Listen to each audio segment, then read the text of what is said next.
Aha! We've done it! That's right, we've finally gotten gaming classified as a disease. I can't wait for all the expensive insurance-backed rehab centers built around this entire industry, where addicted gamers will go to play checkers or chess or maybe underwater basket weaving? I'm not exactly sure.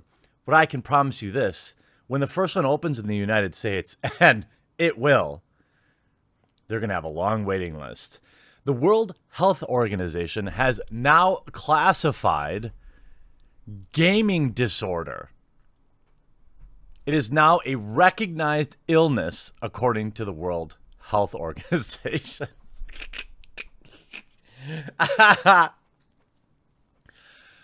If I didn't know better, I'd say 4chan is at it again. Look, addiction is real, all right? It is a real problem for alcohol or drugs.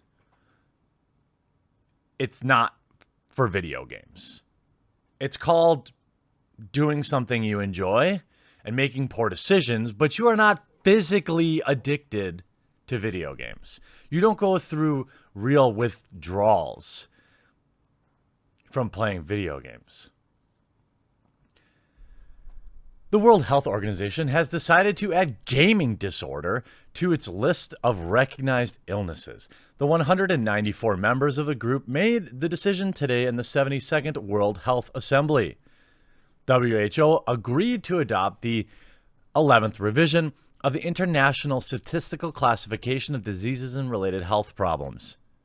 I can't wait. Oh my God, think about it. Think about it. Think about it. Oh, I'm going to need I'm going to need my green card and a prescription for 2 bags of Cool Ranch Doritos and one 1-liter bottle of Mountain Dew every day until you can taper it off. What about all my gamer fuel? What's going on with what's going to happen to the G Fuel product?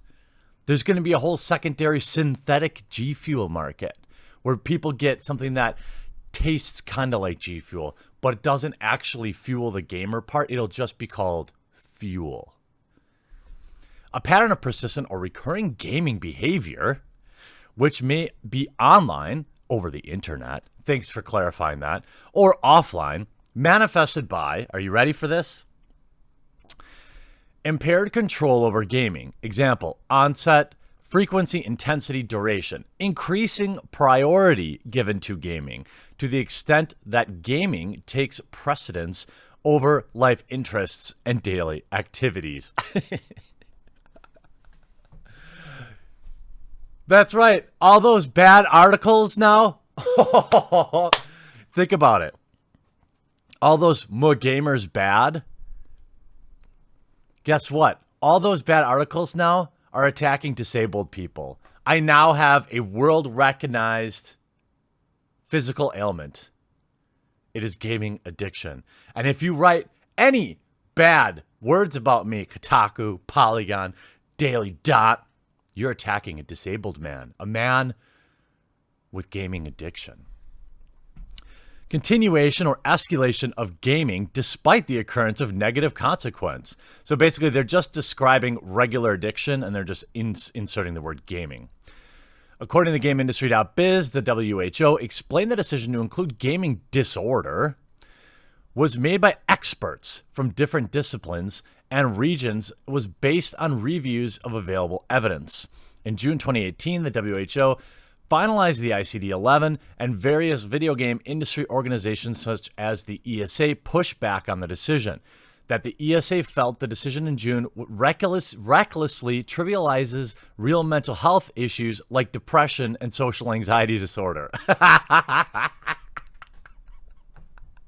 What kind of clown? We are really, truly in the clown world. Yes, depression is real. Yes, anxiety is real. I myself have had to deal with panic attacks since my early 20s. They are brutal. I would never wish them on anyone else. But the idea that I'll be sitting next to somebody that plays too much World of Warcraft in the same hospital is hilarious to me. I can't wait. I seriously can't wait.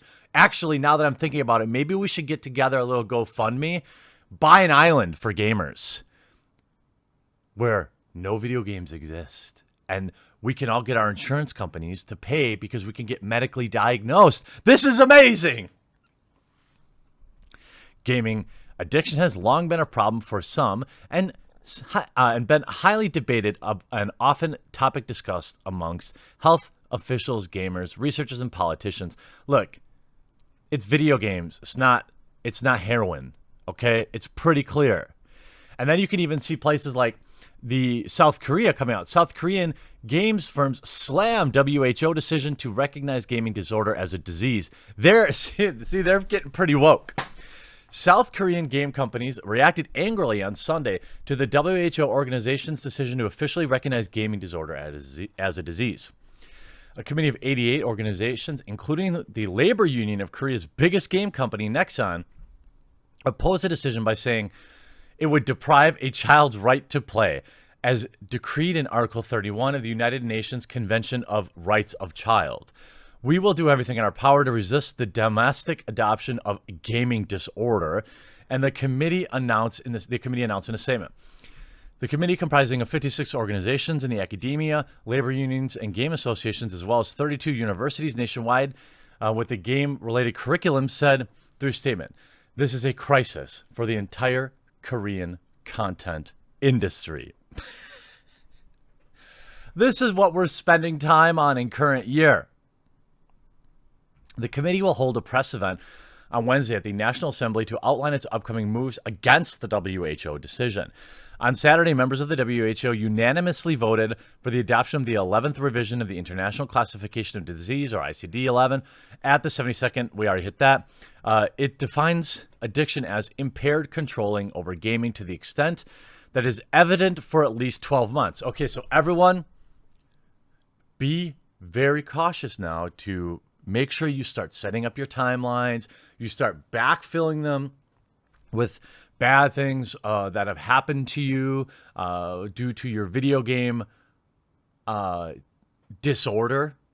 Okay, and we need to fire up the pharmaceutical industry to get a bunch of kids on antidepressants to deal with their video game addictions. This is gonna be a great year for gamers. Every time somebody makes fun of you, because you don't make fun of the disabled. I have a disorder. Thank you very much, Mom. I need to play video games 2 to 4 hours a day. I have a disorder. Sorry, didn't finish my homework. I've got a disorder. Oh, I understand. What is that? Oh, it's a video game disorder? Haha, that can't be real. Oh, my friend. It is very real. And then you're going to want to carry around the ICD-11 with you for your teachers or your boss at work or your wife or your husband or your parents, anyone who's riding you for playing video games. You just show them this. You say, and you get a little name tag, maybe a little name tag. I have a disorder. Gaming. Please speak slowly and leave Mountain Dew. The new guidelines will go into effect January 2020, by which time the WHO member nations will have to have devised measures to treat and prevent gaming disorder. I don't even understand. Here's the NHK World Japan News. The disorder caused by video game addiction, which is known as gaming disorder, has been officially recognized as a disease by the World Health Organization, the WHO. Gaming disorder is characterized as a loss of control over frequency, length, and timing of gaming on the internet, computers, smartphones. Uh-oh, the mobile industry. What is this going to do to Candy Crush? What is this going to do to Tencent? This is going to be an interesting thing to see actual laws put in place limiting people's gameplay. I'm telling you all now, I will be happy to be the poster boy for this. I'm seeking any medical treatment. If you're a psychiatrist in the United States, please reach out to me. I need to discuss my gaming disorder and how everyone around me will have to change their lives to allow for that or support it. And, you know, treat me with the same respect they give anyone suffering from crippling depression. I hope you enjoyed this video, everyone. I hope you have a wonderful day. We'll talk to you again real soon.